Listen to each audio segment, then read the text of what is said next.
Hello guys, welcome to another video in my channel. अभी हम जिस मैच के बारे में बात करने वाले हैं वो है आज का वाइटलिटी ब्लास्ट का मैच, रात वाला मैच जो कि होने जा रहा है ग्लॉस्टरशायर और ग्लैमरगन के बीच में। ग्लैमरगन आज की होम टीम है वैसे। तो ये मैच होने जा रहा है सोफिया गार्डन्स कार्डिफ में, जो कि ग्लैमरगन का होम ग्राउंड है। अभी जो मैच चल रहा है, आई होप आप सभी काफ़ी अच्छा कर रहे होंगे। बहुत ही सही चल रहा है जैसा जैसा हमने कहा था। और मैच एंड होने तक देखते हैं, आई होप सबके अच्छे ही जाएंगे इस मैच के बाद भी। तो स्टार्ट करते इस मैच की एनालिसिस। ग्लॉस्टरशायर पिछले सीजन में दूसरे स्थान पर ख़त्म करती थी और ग्लैमरगन के 9वें स्थान पर ख़त्म हुआ था। ऑन पेपर बात करें ना, दोनों ही टीमें बहुत बड़ी टीमें नज़र नहीं आती हैं, लेकिन जब परफॉर्मेंस की बात आती है, स्पेशली मैं ग्लॉस्टरशायर के बारे में कहूँगा, ये सभी को चौंका देते हैं अपने परफॉर्मेंस से। इनको लेकर कोई भी ज़्यादा एक्सपेक्टेशन नहीं रहती है किसी की भी, लेकिन फिर भी ये काफ़ी हद तक अच्छा काम करते हैं जब भी बात end of the season performance की आती है। ग्लैमरगन मैं कई बार कह भी चुका हूँ कि काउंटी सर्किट में वीकेस्ट दो टीमों में से है और इस सीज़न में भी ऐसा ही उनका चल रहा है। हालांकि इस सीज़न में थोड़ा सा बेटर तो उन्होंने परफॉर्म ज़रूर करा है, लेकिन कंसिस्टेंसी की कमी की वजह से वो इस सीज़न में भी मतलब लगभग बाहर हो ही चुके हैं, आप समझ सकते हैं। हेड टू मैच की परफॉर्मेंस की बात करें, ग्लॉस्टरशायर 1 और ग्लैमरगन 2 है। पिछले 5 मैचों की बात करें जाए, 1 मैच टाई और 1 मैच नो रिजल्ट। ग्राउंड में रिकॉर्ड की बात करें तो ऑफकोर्स ग्लैमरगन के रिकॉर्ड यहाँ पर अच्छे होने नहीं हैं, तो हुआ भी नहीं है। करंट पोजीशन की बात करें, सबसे इंपॉर्टेंट जो चीज़ है, ग्लैमरगन मैथमेटिकली चांस है। मतलब ये हो सकता है ग्लैमरगन के सपोर्टर सोचें, लेकिन मैं कहूँगा चांस नहीं है। अगर ऊपर जो टीमें हैं, मतलब दूसरे और तीसरे स्थान पर जो भी टीमें हैं, वो अगर एक भी पॉइंट कलेक्ट कर लेते हैं तो चांस ख़त्म, क्योंकि अभी फ़िलहाल के लिए 5 पॉइंट है ग्लैमरगन के पास और दूसरे तीसरे स्थान में जो टीमें हैं उनके पास 9 पॉइंट्स हैं। मतलब अगर ग्लैमरगन 2 मैच जीत जाती हैं तो विनिंग के 2 पॉइंट्स क्योंकि मिलते हैं, तो मैक्सिमम वो 9 पॉइंट तक ही पहुंच पाएंगे। मतलब एक भी पॉइंट वहां से किसी को मिला तो वो ख़त्म। इसीलिए मैं कह रहा हूँ मैथमेटिकल चांस है, लेकिन लॉजिकली मोस्ट प्रोबेबली चांस उनके पास नहीं है। लेकिन फिर भी जितना है जो भी है उसी को लेकर उनको आज के मैच में कोशिश करनी पड़ेगी। ग्लैमरगन हालांकि ख़राब हालत में है, लेकिन ग्लॉस्टरशायर अभी फर्स्ट पोजीशन पर है और लगभग तय हो चुका है उनका क्वार्टर फाइनल का बर्थ। ये कुछ इंडिविजुअल परफॉर्मर्स हैं जो कि पिछले सीज़न परफॉर्म करते हुए आए हैं, अगर आप चाहें तो देख सकते हैं। जल्दी से आ जाते हैं अभी तक इस टूर्नामेंट में क्या हुआ है। अगर इंडिविजुअल परफॉर्मर्स की बात करें तो ग्लॉस्टरशायर के होकर कॉकबेन और डेंट, इन्होंने अच्छी पारी खेली है। इसके बारे में भी मैंने ग्लॉस्टरशायर के मैचेस कवर करे हुए हैं, वहाँ पर मैंने कहा था कि इनके जो दोनों ओपनर्स हैं, माइल्स हैमंड और क्रिस डेंट, दोनों ही काफ़ी इनकन्सिस्टेंट प्लेयर हैं। मतलब जिस दिन चल गए उस दिन अकेले ही मैच को ख़त्म करने की क्षमता रखते हैं और जिस दिन नहीं तो नहीं। तो यही यहाँ पर हुआ भी है। आप देख सकते हैं डेंट के खाते में 3 अर्धशतक है लेकिन औसत कम। कॉकबेन दूसरी तरफ से 2 अर्धशतक है लेकिन उनका औसत बेटर है। तो यही है मतलब। और माइल्स हैमंड ने भी बीच बीच में कुछ अच्छी पारियाँ खेली हैं। ग्लैमरगन की बैटिंग हमेशा की तरह इस सीज़न में भी काफ़ी बुरी रही है। ग्लॉस्टरशायर बॉलिंग से भी काफ़ी बढ़िया रहे हैं। बैटिंग में तो चलिए कॉकबेन को छोड़कर बाकी जो प्लेयर्स हैं वो थोड़े से इनकन्सिस्टेंट हैं, लेकिन बॉलिंग में आप देखिए, जबकि एक एक टीमों के लाले पड़ जाते हैं एक एक अच्छा बॉलर जो कि सीज़न के एंड में 10 विकेट निकाले, यहाँ पर तो ऑलरेडी 3 बॉलर के पास 10 विकेट से ज़्यादा है और एक 9 विकेट पर खड़ा हुआ है। तो ये काफ़ी इंप्रेसिव है, ठीक है। और यही एक चीज़ है जो कि ग्लॉस्टरशायर को यहाँ तक लाई है। इसीलिए कहा जाता है कि सिर्फ बैटिंग से आप मैचेस जीत सकते हैं, लेकिन बॉलिंग अगर आपकी अच्छी हो वो आपको टूर्नामेंट जिता सकता है। और ग्लॉस्टरशायर इस सीज़न में बहुत ही अंडररेटेड टीमों में से है, लेकिन इनकी बॉलिंग आप देख सकते हैं, जहाँ पर 2 प्लेयर्स के 10 के ऊपर है, एक का 10 दूसरे का 9 विकेट, और हो सकता है आज के मैच 10 हो भी जाए। ग्लैमरगन की तरफ से भी बॉलिंग ठीक ठाक रही है। वैन द गुक्टन, सॉल्टर, सिसोदिया जैसे प्लेयर्स हैं। तो यहाँ से इतना तो आपको समझ में आ रहा है कि बैटिंग ऑफ कोर्स ग्लॉस्टरशायर की बेटर रही है, इसीलिए वो आगे हैं ग्लैमरगन से। ग्लैमरगन के पास बैट्समैनों के थोड़े बहुत लाले पड़े हुए हैं जब बात कंसिस्टेंसी की आती है, लेकिन बॉलिंग दोनों ही टीमों का सॉलिड है, ठीक है। बॉलिंग को लेकर ज़्यादा कोई प्रॉब्लम नहीं है। ग्लैमरगन के भी बॉलर्स ठीक ठाक हैं। इस दिन में जितने भी मैचेस में ग्लैमरगन ने पॉजिटिव परफॉर्मेंस किया है, वहाँ पर उनके बॉलर्स का परफॉर्मेंस बहुत ही बेटर रहा है। तो जल्दी से देख लेते हैं जब ये दोनों टीमें आमने सामने होती हैं तो क्या होता है। आखिरी मैच इस सीज़न में ऑलरेडी इन दोनों टीमों के बीच में मैच हो चुका था, जो कि ग्लॉस्टरशायर के होम ग्राउंड पे हुआ था। 150 बनाया था ग्लैमरगन ने, जहां पर विली रूट और कुक के कुछ रन्स थे और कैलम टेलर के नीचे से हिगिंस के 3 विकेट, स्मिथ के 2 विकेट्स थे। ग्लॉस्टरशायर चेज ही नहीं कर पाई ग्लैमरगन के बॉलिंग के सामने। सॉल्टर के 4, वैंडर गुप्टन के 2 और बाकी यहाँ पर एक एक करके विकेट्स निकाले थे कुछ ने। तो जैसा कि आप देख सकते हैं कि आखिरी मैच भी बॉलर्स मैच ही रहा था। एक अर्धशतक भले ही कुक ने लगाया होगा, लेकिन मतलब at the end of the match जो हाईएस्ट पॉइंट स्कोरर्स थे वो बॉलर्स ही थे, हिगिंस यहाँ से और यहाँ पर सॉल्टर। अगला मैच देखते हैं और ये है आखिरी मैच जब ये दोनों टीमें कार्डिफ में भिड़े थे। तो ग्लैमरगन ने यहाँ पर बनाया था 172 और ये मैच टाई हुआ था, जहाँ पर लॉयड कुक का यहाँ पर भी रन था, विली रूट के यहाँ पर भी रन थे। विली रूट ऑफ कोर्स नहीं खेल रहे हैं और वो आज भी स्क्वाड का पार्ट नहीं है। और ये कुछ प्लेयर्स हैं जिन्होंने विकेट्स निकाले थे, जहाँ पर पेन, स्मिथ और हिगिंस के नाम आपको दिख जाएंगे। हिगिंस का बैटिंग से भी अच्छा परफॉर्मेंस था। सॉल्टर का यहाँ पर भी 4 विकेट और ग्लॉस्टरशायर चेज़ नहीं कर पाई थी। सेकेंड लास्ट मैच जो कार्डिफ में हुआ था, यहाँ पर भी ग्लैमरगन जीती है। मतलब आखिरी 3 मैच में ग्लॉस्टरशायर हरा नहीं पाई है ग्लैमरगन को, अगर हम बोले तो और होम मैच पे ऑफकोर्स ग्लैमरगन ऊपर ही चल रही है। ग्लैमरगन ने बनाया था 201, फिर से कुक के रन्स, हॉवेल, पेन के विकेट्स, ग्लॉस्टरशायर चेज़ नहीं कर पाई। फिर से हैमंड और हॉवेल के साथ हिगिंस के रन से। हिगिंस हर मैच पे ही कुछ ना कुछ परफॉर्म वो कर रहे हैं। और बॉलिंग में बात करी जाए तो होगान का यहाँ पे 4 विकेट से, वैंडरगुक्टन के 3। मतलब डोमिनेशन रहा ग्लैमरगन के बॉलिंग से भी, सारे विकेट जो उन्होंने निकाले थे। अगला मैच जो कि शेल्टनहैम में हुआ था, तो आप देख सकते हैं यहाँ पर थोड़ा सा रन ज़्यादा बना था। ठीक है, कार्डिफ में जो मैचेस हुए हैं यहाँ पर रन ज़्यादा बने थे। ग्लैमरगन भी अपने स्टैंडर्ड के हिसाब से तो काफ़ी अच्छा रन उन्होंने बनाया था। आखिरी मैच पर लॉयड, कुक, रूट और यहाँ पर कुक और जो प्लेयर्स थे वो तो अवेलेबल नहीं है। और बॉलिंग में बात कर ली जाए, हॉवेल और पेन दोनों ही मैच में ये विकेट टेकर रहे हैं। हॉवेल हालांकि पिछले 1-2 मैच में खेले नहीं थे, लेकिन स्क्वाड का पार्ट है तो कभी भी आ सकते हैं टीम में। और ग्लॉस्टरशायर ने भी ठीक ठाक बैटिंग करी थी, लेकिन ग्लैमरगन से वो पीछे रह गए थे। तो आखिरी जो 2 मैच इस ग्राउंड पे हुए थे वो बैटर्स मैच हुए थे हालांकि। अच्छा, इसके बाद शेल्टनहैम में मैच हुआ, यहाँ पर भी एक डिसेंट स्कोर खड़ा किया था ग्लॉस्टरशायर ने, जहाँ पर हैमंड का फिर से रन आपको दिख जाएगा, कॉकबेन, हिगिंस के साथ, स्मिथ के विकेट्स और ग्लैमरगन चेज़ नहीं कर पाई, लेकिन डिसेंट स्कोर है। हिगिंस यहाँ पे काफ़ी कमाल का परफॉर्मेंस है, बैटिंग बॉलिंग दोनों तरफ से। और आज के मैच में एक बाय डिफ़ॉल्ट कैप्टन चॉइस भी है स्मॉल लीग में, तो मतलब नो ब्रेनर कैप्टन है अगर सही बताऊँ तो। और हर तरफ से इनका परफॉर्मेंस आप देख रहे हैं। और आखिरी मैच जो कार्डिफ में हुआ था, यहाँ पर भी ग्लॉस्टरशायर का बैटिंग काफ़ी दिक्कत में आया था। कॉकबेन के यहाँ पर भी रन्स थे और यह मैच छोटा हो गया था। तो जो चीज़ आप नोटिस कर सकते हैं कि कार्डिफ में जब भी मैच हुए ना, ये मैच हालांकि डकवर्थ लग गया था तो जीत गई थी ग्लॉस्टरशायर, नहीं तो यहाँ पर भी कुछ खास हालत था नहीं इनका। 150 फॉर 9, क्या पता हो सकता था चेज़ भी हो जाए। लेकिन जो कहानी है वो है, ये कार्डिफ में जब भी मैचेस हुए हैं ना, ग्लैमरगन से कभी ऊपर जा नहीं पाई है ग्लॉस्टरशायर। एक मैच वो जो जीते हैं वहाँ पर डकवर्थ का रोल बहुत बड़ा था, नहीं तो क्या पता क्या रिजल्ट होता। और ये कहानी चला है। और दूसरी जो बात है, रन्स यहाँ पे बने हैं। मतलब 1-2 मैच में तो चलिए, आखिरी मैच पर रन नहीं बने थे ज़्यादा।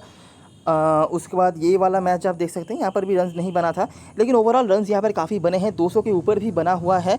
और कार्डिफ में जो मैचेस हुए हैं वहाँ पर हम देख सकते हैं 170-200 के ऊपर गया है। लेकिन एक चीज़ जो कॉमन रही है वो है ग्लैमरगन का अपर हैंड रहना। और इसीलिए आपने देखा कि पिछले 5 मैचों में ग्लैमरगन काफ़ी आगे भी चल रही है। ठीक है, इंक्लूडिंग आखिरी 3 मैच में ग्लैमरगन का डोमिनेशन रहा है। आगे देखते हैं हमें क्या क्या मिलता है। हेड टू मैच की परफॉर्मेंस की बात करें तो 2 नाम हैं, रायन हिगिंस और यान कॉकबेन। रन्स है लेकिन एवरेज नहीं। हिगिंस कॉन्सिस्टेंट स्कोरर रहे हैं, जैसे कि आप देख ही सकते हैं 30-32 रन उन्होंने बनाया हुआ है। इसके बाद किसी का नाम नहीं है। ग्लैमरगन की बैटिंग से कोई नाम नहीं है, लेकिन फिर भी आपने क्रिस कुक का नाम देखा है, कुछ मैचों में उन्होंने काफ़ी रन्स बनाए हैं। बॉलिंग में बात करी जाए तो ग्लॉस्टरशायर के होकर बेनी हॉवेल और पेन, इनके नाम आपको दिख जाएंगे। ग्लैमरगन की तरफ से हॉगन, और मोस्ट प्रोबेबली हॉवेल और हॉगन नहीं खेलेंगे, पेन आज के मैच में खेल सकते हैं। ग्राउंड में रिकॉर्ड की बात करें तो फिर से जो आखिरी हम मैच हमने कवर करा था ग्लैमरगन का, वहाँ पर भी जो नाम मैंने बार बार कहा था वो नाम फिर से आपके सामने आ रहा है, डेविड लॉयड। एक चीज़ मैं आपको पहले ही बता दूँ, बहुत लोग इनको टीम में ही पिक नहीं करेंगे। एक तो हाई क्रेडिट है, दूसरा सिलेक्शन परसेंटेज भी कम है। तो टीम में अगर आप इनको पिक कर रहे हो तो वही बड़ा पंट हो सकता है। बाकी कैप्टन वाइस कैप्टन बनाने की कोई ज़रूरत नहीं है, क्योंकि हाई क्रेडिट ले रहे हैं, सिलेक्शन परसेंटेज कम है। अगर फेल्ड हो जाते हैं तो आप एक तरफा हारोगे। अगर आप कैप्टन वाइस कैप्टन बना रहे हो तो टीम में रखना है रख लो, क्योंकि रिकॉर्ड्स इनके साथ में है। और सबसे बड़ी बात, जो आखिरी मैच उन्होंने यहाँ पर खेला था अगेंस्ट दिस ओपोनेंट, उन्होंने रन बनाए थे। ठीक है, तो यही एक चीज़ है जो कि लॉयड के सपोर्ट में बात करता है। बहुत बड़े वाले प्लेयर वो नहीं है, लेकिन हाँ कंसिस्टेंट स्कोरर वो रहे हैं इस ग्राउंड पर। आखिरी मैच पर हालांकि वो रन नहीं बनाए हुए थे, 10 रन भी, जो कि मैंने तो नहीं देखा था पिछले 1-2 सीज़न में होते हुए, लेकिन हुआ है। ऐसा नहीं हुआ नहीं है तो कभी हो नहीं सकता, हुआ है। तो इसीलिए मैं कह रहा हूँ। ग्राउंड में रिकॉर्ड्स, ग्राउंड में रिसेंट मैचेस की अगर हम बात करें तो जैसे कि आप देख सकते हैं रन्स यहाँ पर बनते हैं। देखिए 216 रन बना था यहाँ पर, जहाँ पर सलमान एक कॉन्सिस्टेंट स्कोरर हैं। सलमान इस ग्राउंड पर हमेशा ही 20-25 रन बनाते रहते हैं। लेकिन हाँ, अगर हाई स्कोरिंग मैच हो तो हो सकता है इनका रोल आपको समझ में ना आए, लेकिन एक कॉन्सिस्टेंट स्कोरर हैं। आखिरी मैच पर भी इन्होंने रन बनाया है, मैं आगे दिखाता हूँ। साथ में लॉयड और कुक, ये 2 नाम तो कॉन्सिस्टेंटली आ ही रहे हैं। पेसर्स के साथ स्पिनर्स के विकेट। हैम्पशायर चेज़ नहीं कर पाए, लेकिन 188 का स्कोर था। रोमन वॉकर, इस नाम को ज़रा ध्यान से देख लीजिएगा, आज के मैच में इनका कमबैक हो सकता है। स्क्वाड में इंक्लूडेड हैं ये, और डेलैंग ये और बाकी ये कुछ विकेट्स रहे हैं। उसके बाद 174, फिर से सेलमान के रन्स ससेक्स ने चेज़ कर लिया। सॉल्टर के 3 विकेट्स, 152 कुक के रन है, साथ में वैग और डाउथवेट के रन्स थे यहाँ पर। पेसर साथ में लेग स्पिनर्स के जो विकेट्स यहाँ पर रहे हैं सारे ने यहाँ पर चेज़ कर लिया, और रुआथन स्मिथ जो खेल रहे थे उनके 3 विकेट्स। उसके बाद देखिए 140 बैटिंग कोलास टाइप का हुआ था। कुक के यहाँ पर भी रन्स थे, साथ में पेसर्स के रन बर्मिंघम ने चेज़ कर लिया। ये कुछ विकेट टेकर्स रहे थे। तो ये इतनी दूर तक है पिछले सीज़न के मैचेस, जहाँ पर आप देख सकते हैं रन्स ठीक ठाक बन जाते हैं, 200 के ऊपर भी बना है। ठीक है, बॉलिंग आपकी कैसी है उसी के ऊपर डिपेंड करता है रन्स कितना बनेगा, लेकिन रन्स यहाँ पर बन जाते हैं। पेसर्स के साथ स्पिनर्स का भी रोल कभी कभार आता है और छोटे मोटे रन्स चेज़ भी हो जाते हैं। कुछ नाम आपने यहाँ से देख लिए हैं, जैसे क्रिस कुक, निक सेलमान और डेविड लॉयड का नाम आपने ऊपर से देखा होगा, और बाकी कुछ कुछ बॉलर्स हैं जिन्होंने कुछ कुछ मैचों में विकेट निकाले हुए हैं। इस सीज़न के अगर मैचेस की बात करें तो ये था पहला मैच जहाँ पर बैटिंग फर्स्ट टीम को काफ़ी दिक्कतों का सामना करना पड़ा, चेज़ हो गया, लेकिन उसके बाद फिर से अगला मैच, यहाँ पर भी बैटिंग को लास्ट फर्स्ट इनिंग्स में सिसोदिया, वेंड्रगुप्त ने लीड करा। यहाँ पर भी सिसोदिया के विकेट थे, हालांकि सेकंड इनिंग्स में वो था, और साथ में डेलैंग, सॉल्टर, रुआथन स्मिथ यहाँ पर विकेट्स निकालने में सक्षम रहे थे। लॉयड के साथ सलमान। आखिरी मैच में हालांकि सॉमरसेट ने धागा खोल दिया था पूरी तरह से ग्लैमरगन का, जहाँ पर बाबर आजम ने शतक लगाया था। तो ये एक चीज़ है कि रन्स यहाँ पे बन सकते हैं। बाबर आजम की क्वालिटी की शायद बैट्समैन इस पूरे काउंटी में ही नहीं है, लेकिन हाँ रन्स यहाँ पे बन सकते हैं और काफ़ी रन्स बन सकते हैं। छोटे मोटे रन्स यहाँ पर चेज डाउन भी हो जाते हैं, तो रन्स के मामले में आप ज़्यादा कन्फ्यूज ना ही रहें तो बेहतर। तो हो सकता है कि यहाँ पर दोनों ही टीमों की बॉलिंग अच्छी है तो बैटिंग कोलास टाइप का कुछ दिखने को मिल जाए, लेकिन ऐसी कोई बात नहीं है कि रन्स यहाँ पे नहीं बन सकते। तो आगे जब हम टीम बनाएंगे ना तो हम कोशिश करेंगे दोनों तरफ से ही चीज़ों को मैनेज करने की। ग्लैमरगन का यहाँ पर हो चुका था बैटिंग कोलैप्स, यहाँ से सेलमन और ओवेन मॉर्गन जिन्होंने यहाँ पर रन बनाए थे। एक्सपेक्टेशंस तो काफ़ी रही हैं इनसे भी, लेकिन ठीक से टीमें इस्तेमाल नहीं करती हैं। आखिरी मैच से जितना मौका मिला था ठीक ठाक परफॉर्मेंस उन्होंने करा था। आई होप अभी ग्लैमरगन टूर्नामेंट से बाहर हो चुकी है, आज के मैच में वो काफ़ी यंग प्लेयर्स को ठीक ठाक मौका देंगे। अगर उनमें से ओवेन मॉर्गन का नंबर आता है तो आज के लिए आपके लिए इस मैच में बहुत बड़े वाले पंड बन सकते हैं। स्पिनर्स के 5, पेसर्स के 5, और स्पिनर्स भी यहाँ पर खाली हाथ नहीं जाते हैं, उनका भी काफ़ी अच्छा रोल रहा है। तो इस मैच में आप क्या कर सकते हैं, जो मेन स्कोरर्स हैं दोनों टीमों की तरफ से उनको ज़रूर रखना, क्योंकि रन्स यहाँ पे बन सकता है। ऑफ कोर्स दोनों टीमों की बॉलिंग अच्छी है, तो मैं ये नहीं कहूँगा कि कैप्टन वाइस कैप्टन बनाओ, टीम में रख लो, बड़ी बात है। क्योंकि आखिरी मैच पर भी हमने देखा कि यहाँ पर बैटिंग कोलैप्स हुआ था, मतलब बॉलर्स मैच हुआ था, तो आखिरी हेड टू हेड मैच हुआ था। लेकिन हिस्ट्री ये कह रहा है कि इस ग्राउंड पर जब भी दोनों टीमें आमने सामने हुई हैं रन्स बने हैं। ठीक है, दूसरी बात यह है कि स्पिन ऑलराउंडर्स को यहाँ पर अंडर एस्टिमेट नहीं करना है, वो आपके लिए बहुत बड़े वाले इंपॉर्टेंस रख सकते हैं। और बॉलर्स दोनों ही टीमों की तरफ से काफ़ी मतलब क्वालिटी वाले हैं, तो उनको तो गलती से भी अंडर एस्टिमेट नहीं करना। Including all rounder minimum 5 to 6 bowlers आपकी टीम में ज़रूर होने चाहिए। ठीक है, प्लेइंग 11 की बात करें तो मुझे नहीं लगता है दोनों टीमों में खास कुछ चेंजेस होने की आशाएं हैं। ग्लॉस्टरशायर इस मैच को भी जीतना ही चाहिए, क्योंकि उनको होम क्वार्टर फाइनल पक्का करना है। ग्लैमरगन हालांकि चेंजेस कर सकते हैं अपने टीम में, एक चांस तो मैं ज़रूर देखना चाहूँगा कि मॉर्गन को टीम किस तरह से इस्तेमाल कर रही है। प्लेइंग 11 अनाउंस होने के बाद ही शायद हमें पता चले कि इनका बैटिंग ऑर्डर वगैरह कहाँ पर होगा, नहीं तो ये बहुत ही सही बॉलिंग ऑलराउंडर हैं। बॉलिंग इनको दे नहीं जाती है, बड़ी लीग खेल रहे हो पता नहीं चलेगा आपको वैसे टीम लाइनअप देख के भी कि इनका रोल क्या हो रहा है। लेकिन अगर आप बड़ी लीग खेल रहे हो ना, ओवेन मॉर्गन को एज ए कैप्टन बना के छोड़ देना। ठीक है, वैसे भी लोग इनको पिक नहीं कर रहे हैं, लेकिन अगर इनको सही से मौका मिलता है, स्पेशली मैं बॉलिंग से कहूँगा, ये काफ़ी इंपॉर्टेंट हो सकते हैं। स्मॉल लीग में मैं सजेस्ट नहीं करूँगा अगर आपको स्पेस की दिक्कत हो रहा है तो। बाकी यहाँ पर तो सारे ही प्लेयर्स के बारे में आपको पता ही होगा। यहाँ पर लॉयड एक बहुत बड़े वाले पंड बन सकते हैं बैटिंग में से अगर आप लेना चाहते हो तो। सलमान कॉन्सिस्टेंट स्कोरर रहे हैं, क्रिस कुक तो डिफ़ॉल्ट चॉइस हैं ही, बॉल बर्ड कुछ खास कर नहीं रहे हैं, मैं इनके बारे में खास कुछ कह नहीं सकता। सिलेक्शन परसेंटेज अभी भी इनके साथ है वैसे। कैलम टेलर, रुआथन स्मिथ, सिसोडिया, ये सारे ही ऐसे प्लेयर्स हैं जो बैटिंग कर सकते हैं। और यहाँ से सॉल्टर लेग स्पिनर जो कि डिफ़ॉल्ट चॉइस हैं ही आपके लिए, क्योंकि स्पिनर्स भी यहाँ पर काफ़ी अच्छा ही काम करते हैं, डोमिनेशन ना हो लेकिन विकेट तो निकालते ही हैं। और यहाँ पर खास कुछ नहीं है बताने लायक। कैप्टन वाइस कैप्टन चॉइस की बात करें, हिगिंस नो ब्रेनर कैप्टन है आज के मैच में। स्मॉल लीग में कोई ज़रूरत नहीं है इनके ऊपर जाने की, बल्लेबाजी में भी 30-32 रन तो बना ही दे रहे हैं, और यहाँ पर स्पिन का काफ़ी अच्छा काम है, विकेट्स भी वो निकाल ही ले रहे हैं। उसके बाद कॉबिन और रिस्की में डेंट और हैमॉन्ड जैसे बैट्समैन है, इनके बारे में आप खास कुछ प्रेडिक्शन नहीं कर सकते। मतलब ऐसे बैट्समैन हैं अपने दिन पे सब कुछ तबाह करने की क्षमता रखते हैं, लेकिन अपने दिन पे वो दिन कब आएगा यही बता पाना मुश्किल है। वैन ब्यूरेन टीम में सभी रखेंगे, लेकिन एक बहुत ही अच्छे कैप्टन वाइस कैप्टन के चॉइस बन सकते हैं। ओपनिंग बॉलिंग करवा रहे हैं, आखिरी मैच पर भी उन्होंने 2-3 विकेट शायद निकाला हुआ था हेड टू हेड में, अच्छे फॉर्म पर हैं और 9 विकेट उनके खाते में ऑलरेडी आ भी चुका है। तो बहुत ही अच्छे पंड बन सकते हैं कैप्टनसी या वाइस कैप्टनसी के लिए अगर आप बड़ी लीग खेल रहे हो तो। उसके बाद टॉम स्मिथ, ग्लैमरगन की तरफ से सॉल्टर और cook safest captain vice captain choice में है। कोई बना नहीं रहेगा स्मॉल लीग में, बड़ी लीग में अगर कोई बना भी ले वहाँ उसके बाद बॉलबर्नी और वैंडर गुक्टन, डेविड लॉयड अगर आप टीम में भी लेते हो, उसके बाद कैलम टेलर और ओएन मॉर्गन। क्योंकि टीम सही से इस्तेमाल नहीं कर रही है तो इसका नाम मैं नहीं लिख रहा, लेकिन जिस दिन उनको मौका मिला, और तो 2 ही मैच बाकी है, अगर उनको मौका मिलता है स्पेशली बॉलिंग से तो मेरा हाई एक्सपेक्टेशन है इनसे। तो अभी एक बार देख लेते हैं ड्रीम 11 की टीम। तो यहाँ पर मैंने 9 प्लेयर्स रखे हैं और मुझे लगता है आपके स्मॉल लीग टीम में ये 9 ही प्लेयर्स बिल्कुल होने चाहिए।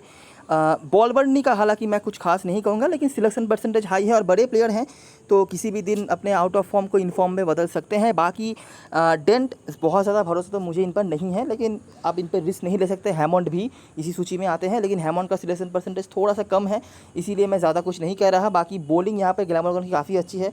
ऐसा भी हो सकता है कि दोनों ही बैट्समैन एक साथ फ्लॉप हो जाए, तो एक साथ चल भी सकते हैं लेकिन फ्लॉप भी हो सकते हैं, ये भी चांसेस हैं। लेकिन सिलेक्शन परसेंटेज हाई है तो मैं ड्रॉप नहीं करना चाहूँगा स्मॉल लीग में। ऑलराउंडर सेक्शन में ये तीनों ही बहुत ज़्यादा इंपॉर्टेंट हैं और बॉलर सेक्शन में वैंडर गुक्टन और स्मिथ। 2 ऑप्शंस क्या क्या हैं बॉलर में, तो आपको एक प्लेयर को लेना ही है। मैं ऑप्शन आपको बता देता हूँ। सिलेक्शन परसेंटेज देख रहे हो, पेन के साथ जा सकते हो। सिसोडिया कॉन्सिस्टेंट विकेट टेकर हैं, हर मैच में 1 विकेट तो आपको निकाल के देंगे ही और बोनस के तौर पर आपको इकोनॉमी का बोनस देके जाएंगे। बाकी बहुत ज़्यादा कुछ एक्सपेक्टेशन मुझे इनसे नहीं है, ठीक है, मतलब 1 से ज़्यादा विकेट की उम्मीद तो मुझे नहीं है। टेलर अभी भी लोग इनको नहीं ले रहे हैं। आखिरी हेड टू हेड मैच दोनों ही तरफ से इन्होंने बंचेस में विकेट निकाले हुए हैं, लेकिन स्पेस की कमी की वजह से या फिर किसी कारण की वजह से भी टेलर को लोग नहीं ले रहे हैं। अगर आप चाहते हो तो ले सकते हो टेलर को यहाँ पे। और रोमन वॉकर अगर आज के मैच में खेलते हैं तो आप इनको ट्राई कर सकते हो। आखिरी जो मैच उन्होंने इस ग्राउंड पे खेला हुआ था उन्होंने 3 विकेट निकाले थे। बस यही कुछ ऑप्शंस हैं। ऑलराउंडर सेक्शन में ऑप्शन है डेविड लॉयड का, जो कि आप ट्राई कर सकते हो अगर आपको चाहिए तो। ओएन मॉर्गन बड़ी लीग में डेफिनेटली एज ए कैप्टन आप इनको ट्राई कर सकते हो। टीम में रखना ना रखना स्मॉल लीग में आपकी मर्जी है, शायद आप टीम में मैनेज ना कर पाओ, लेकिन बड़ी लीग में डेफिनेटली इनको ट्राई करना। बैट्समैनों में से देखना है तो माइल्स हैमंड, इनके बारे में खास कुछ प्रेडिक्शन नहीं कर सकता, कब चलेंगे कब नहीं चलेंगे। और यहाँ से सलमान का ऑप्शन आएगा, गलती से भी स्मॉल लीग में कोई ले नहीं रहा इनको, लेकिन एक कंसिस्टेंट स्कोरर हैं। अगर एक लो स्कोरिंग इनकाउंटर होता है, समझ लीजिए 130 135 का दोनों तरफ से रन बनने का कोई मामला चलता है, तो हो सकता है ड्रीम टीम का पार्ट वो दिख जाए, क्योंकि एक 20-25 रन का कंसिस्टेंट स्कोर वो कर देते हैं। बाकी यहाँ पे रन्स काफ़ी बनते हैं, तो बॉलरों को तो ऑफकोर्स आपको रखना ही है। जैसे कि आप देख सकते हो यहाँ पर मैंने 1 2 3 4 5 मेन बॉलर्स को रखा है, एक और बॉलर को तो आपको यहाँ पर रखना ही पड़ेगा, तो 6 मेन बॉलर्स मेरे पास हैं। और उसके बाद बैट्समैनों को, मेन जो बैट्समैन हैं उनको कवर कर लेना। तो कैप्टन वाइस कैप्टन चॉइस की बात करें, रायन है कि स्मॉल लीग में नो ब्रेनर कैप्टन होंगे, सारी जनता बनाएगी भी इनको। और उसके बाद वैंडर ब्यूरेन एक बहुत अच्छे ऑप्शन हो सकते हैं आपके लिए। सॉल्टर का ऑप्शन है, आखिरी मैच पर उन्होंने 4 विकेट निकाला हुआ है, लेकिन थोड़े से इनकन्सिस्टेंट है। जिस दिन लेते हैं मतलब 13 विकेट्स एक साथ लेके जाते हैं, और जिस दिन नहीं उस दिन 1 या 0, ऐसा ही इनका चलता है। डेविड लॉयड को आप बड़ी लीग में वाइस कैप्टनसी के तौर पर ट्राई कर सकते हो। वाइस कैप्टनसी मैं कहूँगा, बड़ी लीग में अगर ट्राई करना चाहते हो तो, कैप्टनसी बिल्कुल नहीं। बहुत बड़े स्कोरर वो नहीं है, कॉन्सिस्टेंट स्कोरर भले ही हैं। और यहाँ पे खास कुछ नहीं है। बल्लेबाजों में से कॉकबेन का ऑप्शन है, लेकिन पता नहीं, खास कुछ रिकॉर्ड्स तो इनके नहीं हैं। कॉन्सिस्टेंट स्कोरर भले ही रहे हैं, लेकिन एक भी अर्से तक अभी तक तो इनके इस पिक्चर में नहीं रहा है। तो ये रही सारी एनालिसिस और ऑब्जर्वेशन। अगर आपको अच्छा लगा हो तो लाइक ज़रूर करना। ग्लैमरगन को इस मैच में आउट ऑफ द बॉक्स बिल्कुल भी सोच मत लेना, क्योंकि रिकॉर्ड्स उनके काफ़ी डिसेंट है, ना सिर्फ इस ग्राउंड पर बल्कि इस पिक्चर में भी, ठीक है। तो ग्लैमरगन की तरफ से डिसेंट जो प्लेयर्स हो सकते हैं, जो दोनों तरफ से पॉइंट दे सकते हैं और पेनिट्रेटिव पावर ज़्यादा हो सकता है मैच पे, उनको ज़रूर अपने टीम में पिक कर लेना। मैंने ऑलरेडी काफ़ी चीज़ों के बारे में बता दिया है, और अभी कोई अपडेट वगैरह हो तो टॉस के बाद वो भी हम डिस्कस कर देंगे टेलीग्राम चैनल पर। उसका लिंक होगा डिस्क्रिप्शन बॉक्स में, अगर आप चाहें तो ज्वाइन कर सकते हैं। तब तक के लिए best of luck for this match and goodbye for now.